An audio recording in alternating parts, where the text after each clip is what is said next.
infecciosas. Ya, porque ya les he mencionado que hay muchos otros campos de aplicación, no solamente se utiliza en caso de infección y enfermedad por bacterias y virus. Pero vámonos a una situación hipotética de un paciente que se ha infectado. Vamos a suponer que tiene una neumonía. O sea, los pulmones, ustedes saben que normalmente son estériles, pero vamos a suponer que ha llegado un microorganismo, se ha instalado en los pulmones, crea un proceso inflamatorio y muchas veces este es un factor de riesgo porque estos cuadros se pueden complicar. Y hay bacterias que pueden llegar incluso a partir de este conducto, de esta vía, al sistema nervioso central. Por lo tanto, cuando se hace el diagnóstico, es importante llegar al diagnóstico diferencial. O sea, si tengo un paciente, la clínica se las vamos a dejar para cursos superiores, cuando ustedes desarrollan habilidades clínicas, pero vamos a suponer que dentro de ese entorno tenemos un paciente con una infección pulmonar, es una infección respiratoria baja. La pregunta es, yo puedo sospechar de una bacteria, de un virus X, y la pregunta es, ¿cómo puedo confirmar ese diagnóstico? Entonces, para eso, ¿qué tenemos que razonar? Hemos visto lo que es la parte de inmunología en general. Hemos visto que dentro del sistema inmune vamos a diferenciar lo que se llama inmunidad adaptativa o específica. ¿Eso qué significa? Que este individuo tiene un sistema inmunológico tal que va a reconocer los microorganismos y va a desarrollar una respuesta frente a los mismos. Dentro de la respuesta hemos diferenciado hacia grandes rasgos lo que es la inmunidad celular y la inmunidad humoral. Dentro de lo que es la inmunidad humoral, ustedes han visto que estos pueden actuar como determinantes antigénicos, pueden activar las células que participan dentro de esta etapa del sistema inmune y pueden las células o linfocitos B transformarse en células plasmáticas y formar anticuerpos. A lo largo de esa clase ustedes también se han acordado, ustedes han analizado cómo estos que son los anticuerpos son estructuras proteicas que se caracterizan porque van a ser específicas contra determinadas macromoléculas que se encuentran, por ejemplo, en este ejemplo que les he preparado, un virus. Este virus tiene proteínas. Las proteínas son las más inmunogénicas, comparada con otras macromoléculas como hidratos de carbono, etc. Pero esta unión es específica. Ya habíamos mencionado un poco en la parte práctica que si yo quiero hacer el diagnóstico, lo importante es saber si este virus, que en este caso vamos a llamar el virus X, es el causante o no. ¿Qué puedo hacer? Hay diferentes formas de trabajar, ya habíamos dicho, hay pruebas que son directas y pruebas indirectas. Una prueba directa es la que busca el agente infeccioso. Por ejemplo, le pido al laboratorio que me busque ese virus, porque sospecho que es ese virus X. Entonces, lo que hace el laboratorio en las pruebas directas es buscar el microorganismo X. Algo de eso ya hemos visto en la práctica. Yo les había comentado que hacer una tinción de Gram es un método directo en caso de infecciones bacterianas, por ejemplo. Cuando hacemos PCR es un método directo, pero que busca el material genético del microorganismo. En este caso, vamos a ver que estas pruebas, que las vamos a mencionar o las que nos abocamos en esta teórica, son pruebas que van a tener como fundamento, todas van a tener en común esto, la unión específica antígeno-anticuerpo. Entonces, ¿qué puedo hacer yo? Puedo agarrar, vamos a suponer que este virus, que es el virus X, está circulando, produce viremia, por lo tanto pasa a la sangre. Puede ser una bacteria, no importa, pero el microorganismo está circulando por la sangre. Yo le pido al laboratorio y le digo, por favor, identifique si el microorganismo X es el causante o no. ¿Qué puede hacer el laboratorista? Puede sacar la sangre de este paciente y en la sangre, ¿qué voy a encontrar?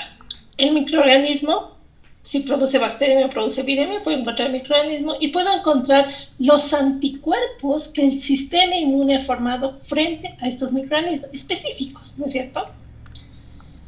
En el laboratorio, ¿qué solemos hacer? Centrifugamos la sangre en un tubo limpio y seco, es lo que han hecho ustedes en la prueba práctica de serología.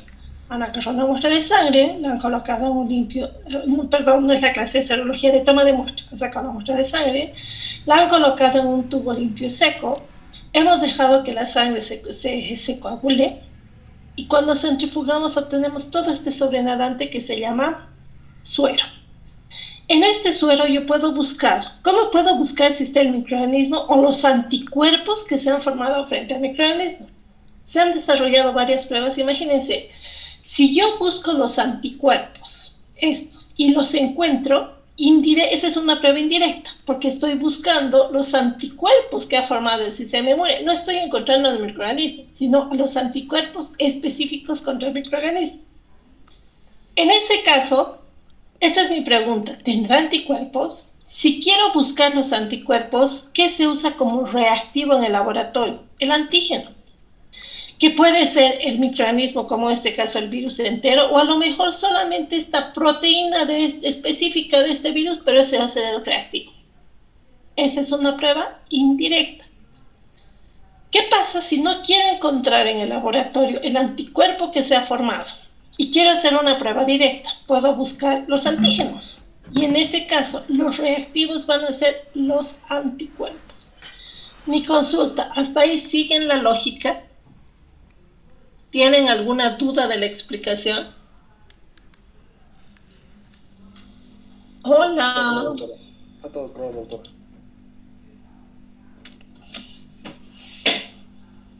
Todo claro, Doc. Ya, perfecto. Entonces, si sigo con lo que... Ahora, en el laboratorio, ¿cómo yo puedo hacer esto y ver?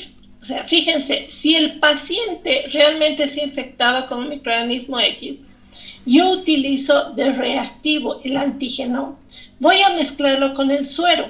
Si hay una unión antígeno-anticuerpo va a suceder, si no, no. ¿Cómo se diferencia o cómo se evidencia esa reacción antígeno-anticuerpo? Es la que nos dan las pruebas serológicas. Y entonces la clase está referida básicamente a esto, a explicarles todas estas pruebas que se basan en esto. Ya han visto, si yo uso el antígeno como reactivo, voy a buscar los anticuerpos, pero si uso los anticuerpos, puedo buscar los antígenos. Si se encuentran antígeno-anticuerpo específicamente, yo puedo evidenciarlos en el laboratorio y de esa manera hacer un diagnóstico. ¿Qué soportes se utilizan? Varían. A ver, pueden usar soportes, unos pocillos como estos. Este es el insumo para la práctica de los que están haciendo serología, que sé que con la doctora Cejas empiezan algunos hoy día. Por ejemplo, vamos a hacer una prueba que es este año vamos a hacer para Chagas. Chagas no tiene que ver ni con bacterias ni con virus. Eso tenemos que aclarar a todos, cierto. Corresponde a parasitología. ¿Por qué lo vamos a hacer? Porque es un kit barato, entre comillas barato, comparando todos los kits que hay, primero.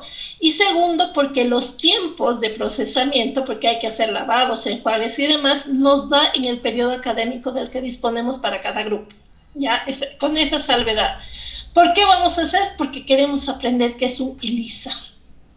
Inmunoensayo ligado enzima, eso significa. Y en el video les explico paso por paso lo que va sucediendo en un pocillo para que entiendan, para que el día de mañana dice, si quiero un ELISA, ya sé qué es lo que estoy pidiendo al laboratorio. Y además les explico a lo largo de la presentación a qué se denomina sensibilidad y especificidad. ¿Por qué? Porque ustedes tienen que saber que cada una de estas pruebas no va a ser perfecta. Por su naturaleza, unas pruebas son más sensibles y otras más específicas.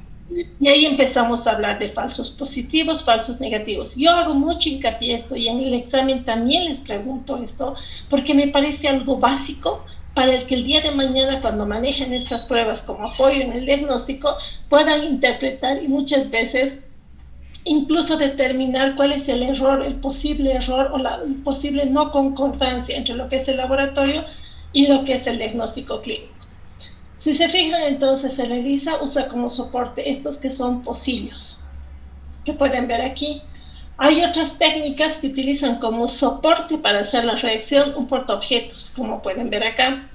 En algunos casos es un gel el que se utiliza o directamente una placa de aglutinación. En la práctica vamos a ver dos ejemplos, una reacción de aglutinación, para ver cómo se ve, cómo se observa, y una prueba de ELISA, que es lo que se realiza en estos pocillos, es más complejo y lo que estamos comprando, que son las pruebas para Chagas. Como ejemplo de aglutinación, vamos a ver, por ejemplo, la determinación del grupo sanguíneo, que en realidad es una hemoaglutinación. Si se fijan ustedes el soporte, si yo busco antígenos, en este soporte o a estos pequeños pocillos le van a pegar anticuerpos. Por ejemplo, quiero buscar el antígeno S, o sea, la proteína, quiero buscar al virus de la hepatitis B, ya me van a entender mejor cuando lleguemos a ese capítulo. Yo puedo buscar una parte del virus, entonces estos pocillos que van a tener anticuerpos contra ese virus, y cuando haga las reacciones voy a poder ver esto, la unión específica. O sea, es lógico entender, si yo quiero saber si en la sangre del paciente hay este virus, le pego los anticuerpos al pocillo. Hago la reacción, va a haber esta reacción específica. Si el paciente no tiene ese virus, no va a haber esa reacción específica y no pasa nada. ¿Cómo evidencio esta? Mediante anticuerpos que están marcados con una sustancia que cambia de color mediante una reacción enzimática. Eso vamos a ver con más detalle, un poquito más de detalle en la práctica. Pero entonces la reacción antígeno-anticuerpo aquí se ve mediante una acción enzimática. Cambio de color, se fijan aquí, hay algunos pocillos que son incoloros, que son negativos, y los otros coloreados. Para mi gusto, la mejor forma de aprender es cuando hagamos en forma práctica. Las pruebas serológicas también se basan en lo mismo. Fíjense, si yo busco en una muestra, por ejemplo, el microorganismo clamidia, vamos a ver qué hay para clamidia, en estas células puedo utilizar como reactivo el anticuerpo contra clamidia. Si se une, se va a unir, y esos anticuerpos están pegados a sustancias que emiten fluorescencia. Entonces puedo tener una fluorescencia directa si busco el antígeno, o puedo tener una fluorescencia indirecta si yo utilizo un reactivo, o sea, esta placa, ustedes le pegan el microorganismo X, típico, por ejemplo, con Chagas también, o con clamidia, que es una bacteria, y lo que se busca es el anticuerpo. Pero ¿qué es lo importante? Si hay un anticuerpo específico contra el antígeno, se establece la unión, y eso se puede evidenciar mediante marcadores que también son antianticuerpos, que están unidos a una sustancia fluorescente. ¿Cómo evidencio? Voy al microscopio, veo cómo se está hecho en placas, veo qué fluoresce y qué no, y en función de eso veo la reacción antígeno-anticuerpo. Se puede hacer difusión en geles, se puede utilizar una forma de identificar esa unión específica antígeno-anticuerpo, es mediante sustancias que emiten radiaciones, es el famoso RIA o radioinmunensayo, o simplemente puedo observar mirando por una observación de lo que sucede en una placa.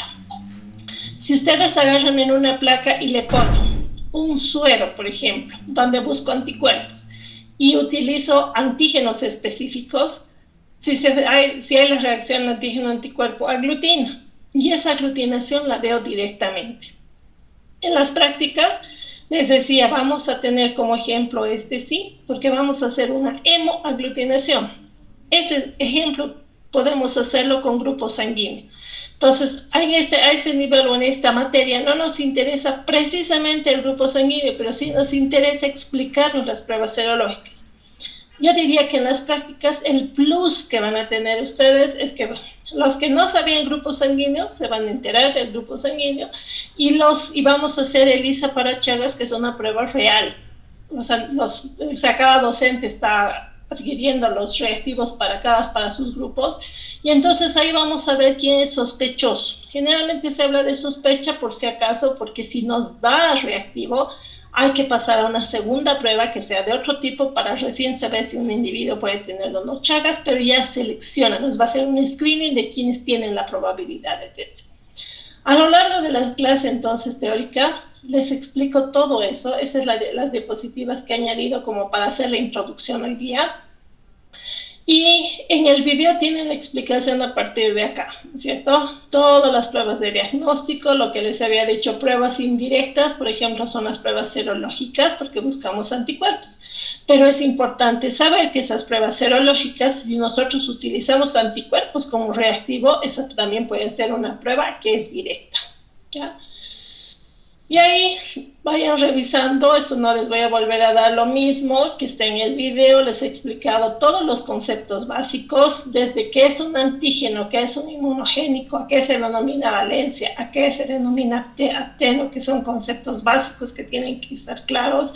Es importante que sepan que en un microorganismo, cada una de estas macromoléculas que está en la superficie pueden ser los que se unen específicamente con los anticuerpos, y esos son los epitopes, y puede haber varios en la superficie de un microorganismo.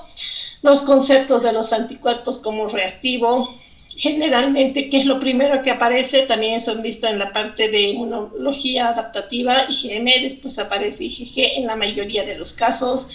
Les explico qué es seroconversión, porque vamos a tener durante el desarrollo de las clases sistemáticas por bacterias, muchas de las veces les vamos a decir, por ejemplo, el diagnóstico se ve solo si hay seroconversión, o sea que tenemos que tener claro lo que es seroconversión.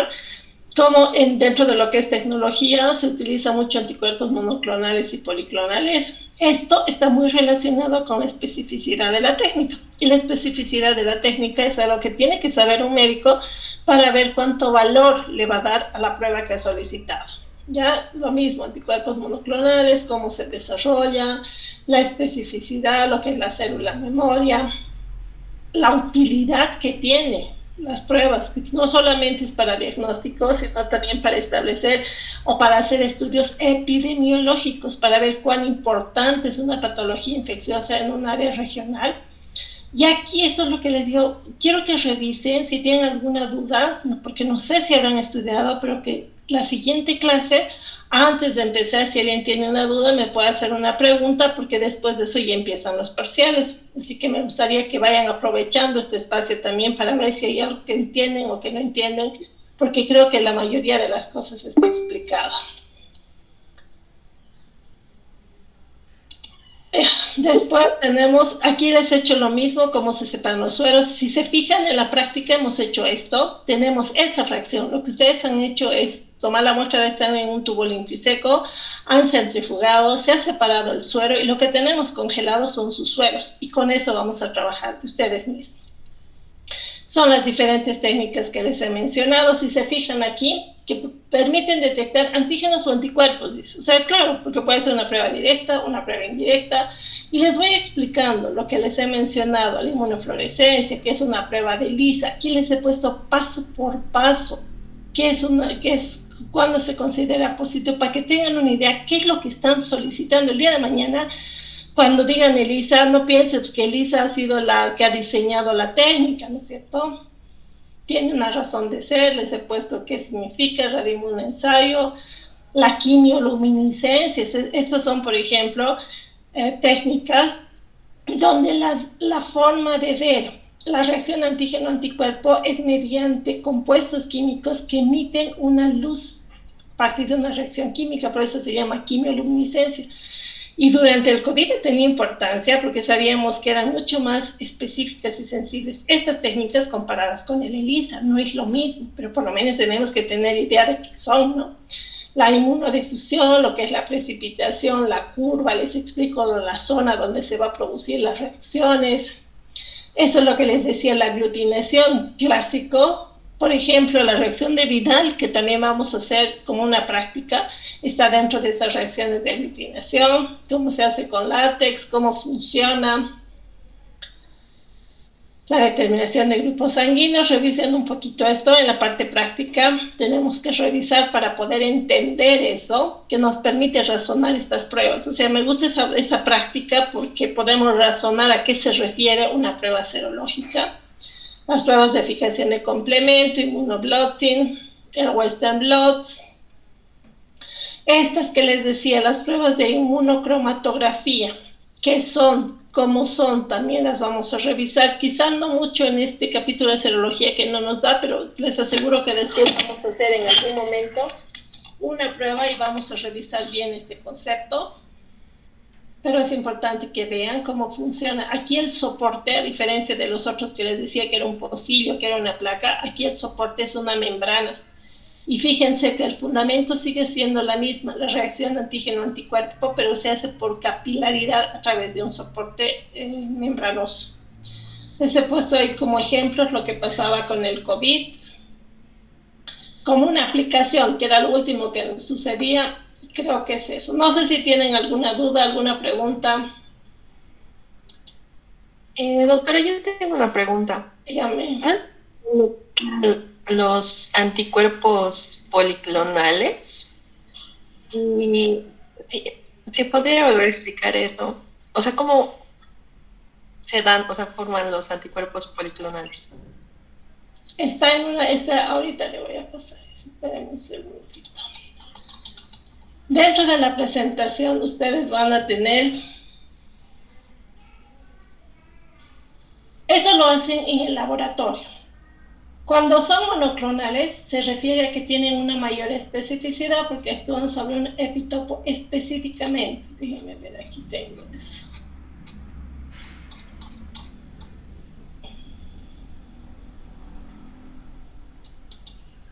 Aquí está.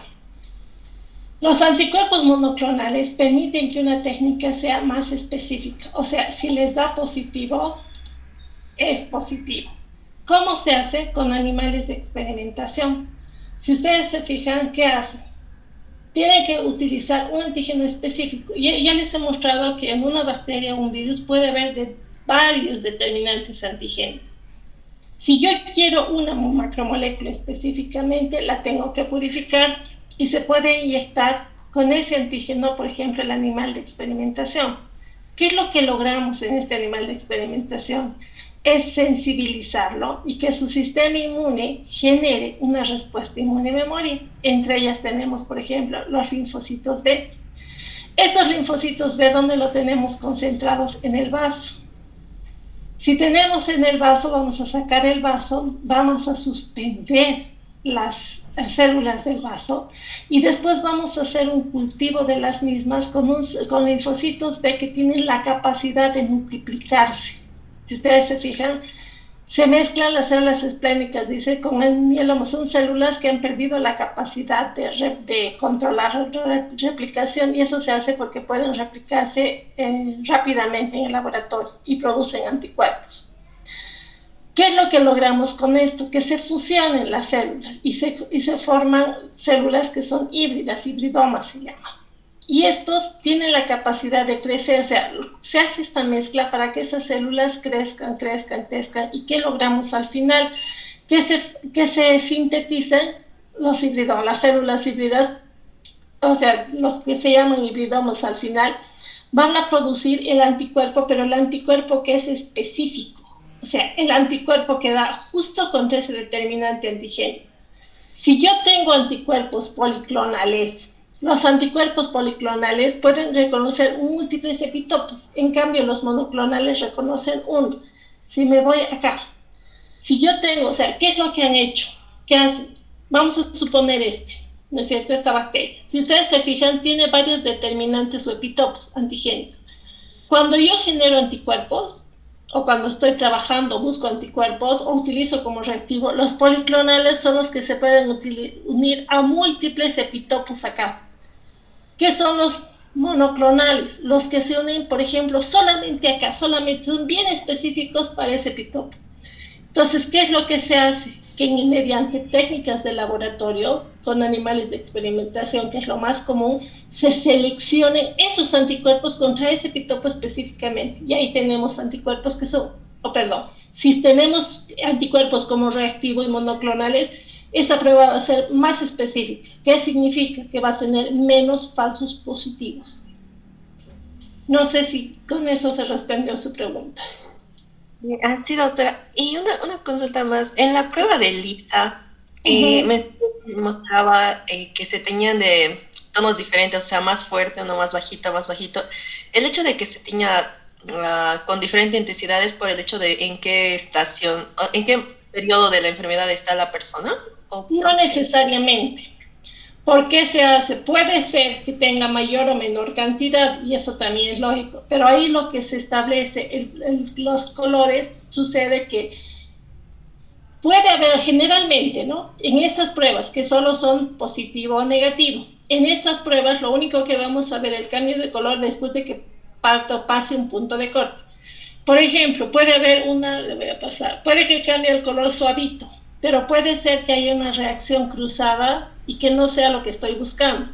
Por lo tanto, en estas pruebas de lisa lo que se busca es un punto de corte, que se llama. Cuando está por encima del punto de corte, da positivo o da negativo. En el ejemplo simple que les he dado. Acá, por ejemplo. ¿Se fijan? Si hay reacción antígeno-anticuerpo, al final hay un cambio de color. A veces este cambio de color es tenue. ¿Por qué? Porque no es una reacción específica entre el antígeno y el anticuerpo que estoy buscando. A veces hay reacciones cruzadas. Entonces, en estos ELISAs lo que se establece es un punto de corte. Cuando la intensidad de color ha pasado a cierto límite, se considera positivo. Hay otras pruebas de ELISA que no son esta, que es la más simple, básica que les doy. Son pruebas donde se hacen curvas. O sea, ¿qué es lo que se hace? Se utilizan concentraciones diferentes, se sacan valores y se sacan unas curvas. Entonces, si usted saca, imagínense una curva donde dice, por ejemplo, si yo busco, le voy a dar un ejemplo que no es precisamente microbiología, pero estamos hablando de la ELISA en general. Por ejemplo, le voy a decir, yo quiero determinar cuánto de una hormona tiroidea, la TSH, por ejemplo, existe en un paciente. Ahí estoy hablando de cantidad. En ese caso, ¿qué se hace? Se hace una curva, o sea, los reactivos los diseñan de manera que nos dan en el mismo reactivo 1 gramo, por decirle, 1 gramo, 2 gramos, no es obviamente sea un microgramo, 2 microgramos, 3 microgramos, y yo hago una curva que se llama. Entonces, cuando viene el paciente, yo hago y saco la intensidad de color y comparo con esa curva, y eso sí me da cantidad. O sea, no, la prueba de ELISA con eso, y me gusta la pregunta, no es tan simple como la que les he puesto. La que les he puesto es básica para definir si es positivo o negativo. Es una prueba donde les dice, si pasa el punto de corte, o sea, si pasa intensidad de color es positivo y si no, no. Pero hay otros tipos de ELISA que les permiten hacer esa curva y les permite cuantificar. Ahí sí pueden cuantificar si hay más o hay menos. Hay otras que se llaman las ELISA sándwich. Y ahí se ve, por ejemplo, la intensidad de color es inversamente, o está a la inversa de lo que es la positividad y negatividad. Entonces, si respondo su pregunta, mucho depende de la ELISA del que esté hablando. Oh, ya está bien, doctora. Y una última pregunta, perdón. En el de caso, en la de eliminación por virus, ¿no? O sea, ¿el virus llegaría a funcionar igual que un anticuerpo? Lo que pasa es que el virus, no. El virus es o sea, si hablamos del ser humano, el virus es el antígeno. ¿Se fija? O sea, imagínense un individuo. Vamos a suponer influenza. Entra por vía respiratoria. Ese virus va a tener en su estructura proteínas. Y otras, depende del virus. ¿Eso qué va a hacer? Estimular el sistema inmune, ¿no es cierto? En ese caso, si yo quiero buscar al virus, mis reactivos van a ser anticuerpos contra el virus. Pero si yo quiero buscar los anticuerpos que el ser humano formaba contra el virus, mi reactivo va a ser los virus, pues los antígenos. Eso voy a usar como reactivo. Entonces, ¿qué es antígeno, qué es anticuerpo? En la prueba serológica depende de lo que esté buscando. Ya. Ya estoy bien, doctora, gracias. A ver, déjenme ver un cachito, quiero subir esto un ratito. Aquí, por ejemplo, si ustedes se fijan, lo que les decía, cuando el sistema inmune es estimulado, todas estas partículas virales o bacterianas actúan como antígenos. ¿Qué hace el sistema inmune? Busca anticuerpos. Pero si yo quiero analizar las pruebas del laboratorio, si yo busco al virus, a este que está en el paciente, los anticuerpos que voy a usar, pero los reactivos que voy a usar van a ser anticuerpos conocidos contra el virus, mejor si son monoclonales específicos. Pero si yo quiero buscar al virus, puedo hacerlo. En ese caso, ¿qué voy a usar de anticuerpos? De reactivo, los anticuerpos. Todo depende de qué quiera. Pero si yo veo el ser humano y veo la fisiopatogenia, cuando yo veo el ser humano, los antígenos en el ser humano están dados en este virus o la bacteria. Y el sistema inmune es el que forma los anticuerpos. Ahora, que use uno o el otro como herramienta de laboratorio es otra cosa. ¿No es cierto?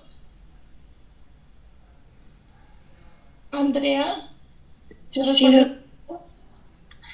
sí, ahora sí ya entendí. Le quería preguntar, ¿podría volver? En el video explicaba una técnica que es como que de difusión, de precipitación, que no entendí bien en el video. No sé si lo podría volver a explicar esa parte. Claro que sí, déjenme pasar aquí. La D está más abajo.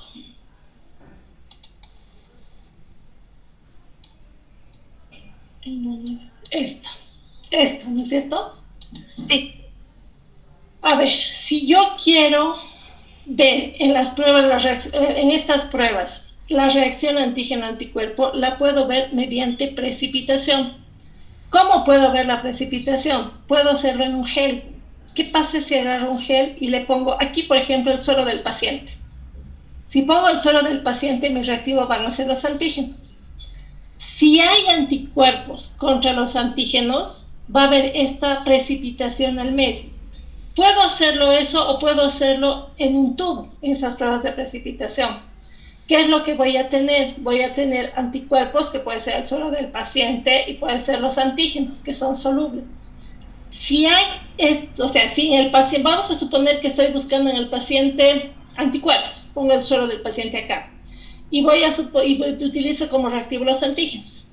Si hay una relación específica y hay esa unión específica es porque el paciente está infectado, ¿no es cierto? Si estoy buscando anticuerpos, es que hay anticuerpos porque el antígeno es el conocido. Y por lo tanto yo puedo observar una precipitación. Si se fijan, la forma de ver la reacción antígeno-anticuerpo es por precipitación.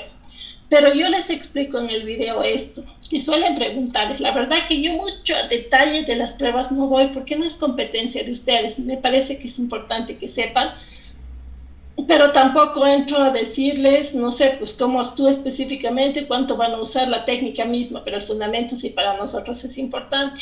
En una prueba de precipitación, lo que tenemos que analizar es la curva de precipitación. ¿Qué significa?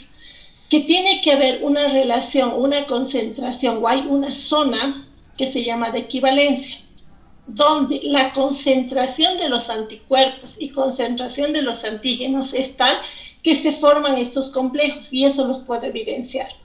Como ya hemos visto, si agarro un gel y aparece esta masita al medio, y eso se puede visualizar, es que ha habido una equivalencia entre los antígenos y los anticuerpos.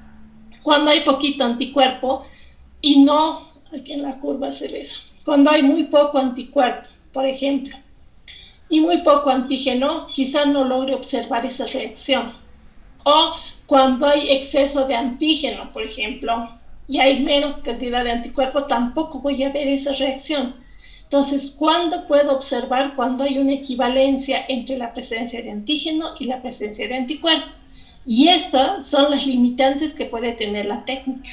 A veces dice, no es posible observar, pero sí, porque no está en la zona de equivalencia. Esos son los peros de cada una de las técnicas, pero eso se puede expresar en lo que es sensibilidad y especificidad de cada técnica. No sé si entendió. Es lo mismo, reacción antígeno-anticuerpo, pero la forma de evidenciar es porque aparece un precipitado, que generalmente se visualiza a simple vista. Ya me quedó más claro, doctora. Muchas gracias. ¿De qué, Andrea? Ya, chicos, si no tienen nada más, entonces vamos a quedar ahí. La siguiente semana ya empiezan, mañana ya empiezan con la parte sistemática, pero ya saben que el examen es hasta aquí. Por lo menos yo trato de darles lo que creo que es más importante según su perfil. Y otra cosa que es importante, los objetivos, consideren, porque las preguntas generalmente van orientadas a cumplir los objetivos, y o consideren que la clase se diseña en función a eso.